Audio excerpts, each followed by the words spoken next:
নমস্কার বন্ধুরা, আমি নীলিমা কুকিং শো থেকে আজ বানাতে চলেছি। আমি চিংড়ি পাস্তা বানাবো। এই যে আমি পাস্তা রেডি করেছি। এই যে চিংড়ি মাছও নিয়ে এসেছি বাজার থেকে, এটাকে ছাড়িয়ে কেটে রেডি করব।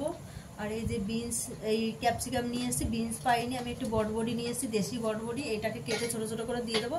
আর এই দুটো গাজর দেবো, দিয়ে আমি চিংড়ি পাস্তা বানাবো। কি করে বানাচ্ছি আপনারা সাথে থেকে দেখতে থাকুন।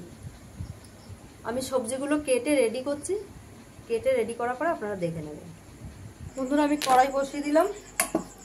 এই যে আমার পাস্তা সেদ্ধ করা হয়ে গেছে। এই যে আমি সবজি কেটে রেডি করেছি, সঙ্গে এই যে পেঁয়াজ কুচি আর হচ্ছে তোমার কাঁচা লঙ্কা কুচি। আর এই যে চিংড়ি মাছটাকে ছাড়িয়ে মাঝখান দিয়ে একটা করে টুকরো করে রেডি করেছি। এবার আমি দিয়ে দিচ্ছি পরিমাণ মতন তেল। আগে আমি চিংড়ি মাছটা ভেজে তুলে নেব।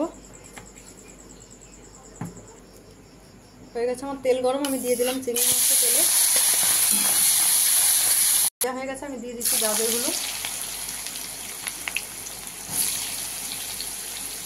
গাজরগুলো একটু ভাজা হয়ে গেলে তারপর দিয়ে দেবো বটবডিগুলো। দিয়ে দিয়েছি বটবডি আর দিয়ে দিয়েছি ক্যাপসিকামটা। এবার দিয়ে দিচ্ছি কাঁচা লঙ্কা আর পেঁয়াজটা, দিয়ে একসঙ্গে সব ভাজা হবে। হয়ে গেছে আমার ভাজা ভাজা। এবার দিয়ে দিলাম চিংড়ি মাছগুলো, দিয়ে দিচ্ছি 2 চামচ সয়া সস,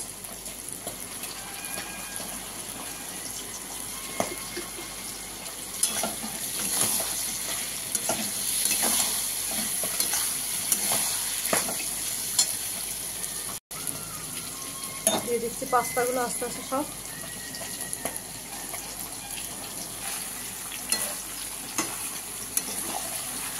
আস্তে আস্তে এইভাবে নাড়তে থাকবো আর ভাজা ভাজা হবে। দিয়ে দিচ্ছি পরিমাণ মতো নুন, দিয়ে দিচ্ছি একটু গোলমরিচ গুঁড়ো করা,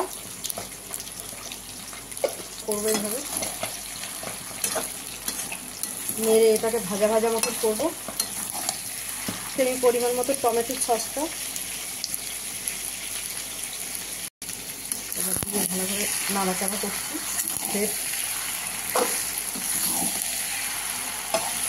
চিংড়ি পাস্তা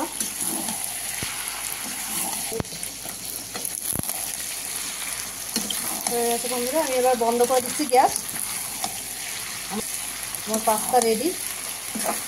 দেখুন বন্ধুরা, আমার চিংড়ি পাস্তা রেডি। আপনাদের ভালো লাগলে আপনারা এইভাবে বাড়িতে বানিয়ে খেয়ে ট্রাই করে দেখতে পারেন। আর নীলিমা কুকিং শোটিকে আপনারা ইউটিউবে সাবস্ক্রাইব, লাইক, কমেন্ট, শেয়ার করে দেবেন। আর ফেসবুকে বন্ধুরা আপনারাও লাইক, কমেন্ট, শেয়ার করে দেবেন। আর নীলিমা কুকিং শো বলে পেজ খোলা আছে, সেখানে ফলো করে লাইক, কমেন্ট, শেয়ার করে দেবেন। একটু কমেন্ট করে জানাবেন বন্ধুরা আপনাদের ভালো লাগছে কি লাগছে না, না হলে আমি বুঝতে পারি না, কমেন্ট করে জানাবেন আমাকে।